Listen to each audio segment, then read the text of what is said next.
What's up, everyone? Welcome into Dodger Heads, presented by DodgerBlue.com. We've got a quick one for you today. My name is Jeff Spiegel. I am joined by Justin Lorber, and Justin is here because today was the Rule 5 draft, and there is some news. The Dodgers do have a couple of guys, Major League, that were taken in the Major League portion of the Rule 5 draft. Brett de Geus and Jordan Sheffield. There was also some activity in the minor league ranks as well. But just as a recap, the Rule 5 draft is available for anyone that the Dodgers decided not to protect by adding to their 40-man roster, guys who had been with the organization for a number of years.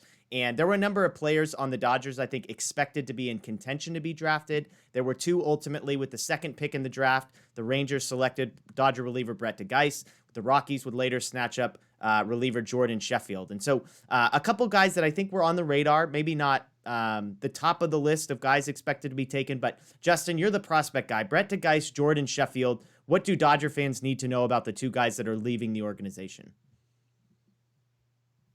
Well, both right-handed relievers. Jordan Sheffield's the bigger name. He was a first-round pick back in 2016 out of Vanderbilt, so a lot of people already know who he is. Started for a while, just couldn't really cut it as a starter, was moved to relief. That's where his stuff plays up. He's got really good stuff, strikes out a lot of guys, also walks a lot of guys. He was left unprotected last year as well, did not get taken, did get taken this year, with the expanded roster and the pandemic, teams looking to cut costs. A lot of Rule 5 selections today, and he ended up being one of them. Brett de Geus, a former 33rd rounder in 2017 out of a junior college in California, has really taken some jumps from where he was, as a 33rd round pick to where he is now, being taken second overall in the Rule 5 draft. Really impressed last year at the Arizona Fall League. He was an Arizona Fall League All-Star, which is like the premium offseason prospect league, and he hadn't even pitched above high A yet. So he was playing with guys who had double and triple A experience as well. So I'm not surprised to see either taken. I am surprised a little bit that those guys got taken and Marshall Trzaskowski and Omar Estevez did not. I remember reading something, I don't remember who wrote it, but something about the Dodgers expecting Omar Estevez to likely be taken. Ended up not happening, which is ultimately good because we want to keep those guys in the system. Yeah, I mean, for me, the headline as I look is it could have been worse. Like today could have been a lot worse for the Dodgers. We know they're a prospect-rich system. They're deep when it comes to their sort of depth beyond the 40-man roster. And Kozlowski and Estevez were two guys that you had mentioned last time we talked as guys that you expected. They were almost at the top of your list of who you would have protected. You were surprised they weren't protected. I imagine you're surprised that they weren't selected today as well. Yeah, I was thinking about this right before we hopped on. Maybe I'm just irrationally high on both these guys because they didn't get protected and they didn't get selected either. But, the teams obviously have more data than we do. They know what's going on, especially for the past year or so, because we don't have any of that.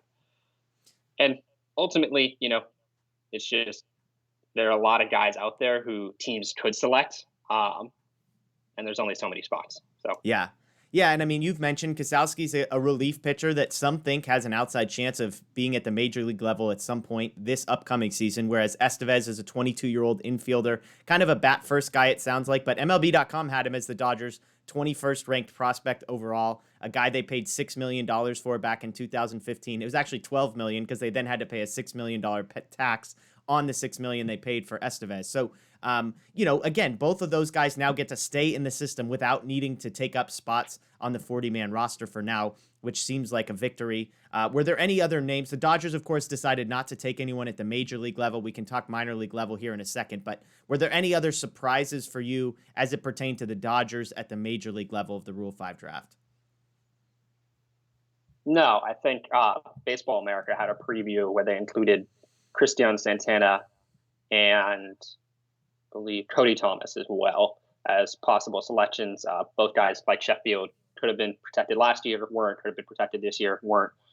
But neither of them got selected. I think Sheffield, de Geus, Kozlowski, and Estevez were the guys with a real chance of getting selected. With the 26-man roster next year, helps teams, hide those reliever guys at the back of the bullpen. You can put them on the IL for a little while. So I think those guys were the four that I was expecting to have a chance. Got it. And no real surprises today. Yeah, and I mean, both those guys taken by the Rangers and Rockies, teams that most people probably aren't expecting to compete in 2021. So if they like those players, they're probably going to be more willing than a competitive team to keep them on the 25-man, 26-man roster throughout the season. So I personally am not expecting either of those guys to make their way back. If they do make their way back, it's probably not a great sign to begin with. So that's one thing. Let's flip to the minor league portion. There is a minor league portion. It typically does not get talked about a ton because there aren't a lot of guys in that portion that are moving the needle. Obviously, these are guys that are a long ways away from the major leagues, or more so seems like almost career minor league types. The Dodgers lost a handful of guys. Shea Spitzbarth, Tyler Gilbert, Errol Robinson, Chris Roller, Drew Jackson, and Marcus Chu. They also did select 2 players in the minor league portion, Ryan January, a catcher from the Diamondbacks, and Roymer Bolivar, an outfielder from the Rays. Anything there that jumps out at you? Just a lot of guys. That's 8 guys lost in about an hour. Yeah. So it's tough. You put a lot of development time into those guys, but they're going to have better opportunities to make the majors in other organizations with the Dodgers' depth.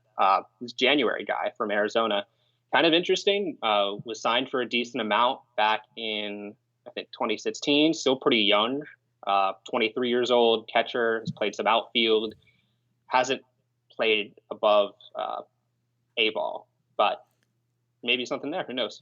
Yeah, I thought I saw something like he's only played 3 games or something like that. Like he's basically battled injuries, it seems like, for a majority of his time. So who knows? I mean, we know the Dodgers are loaded at catcher. So if you're a catcher, maybe the Dodger system isn't the best place to be headed as far as if your goal is to make the majors. On the flip side, maybe their developmental program for catchers is elite. So who knows? But at the end of the day, as you pointed out, the Dodgers lose a handful of guys, 8 players on their way out.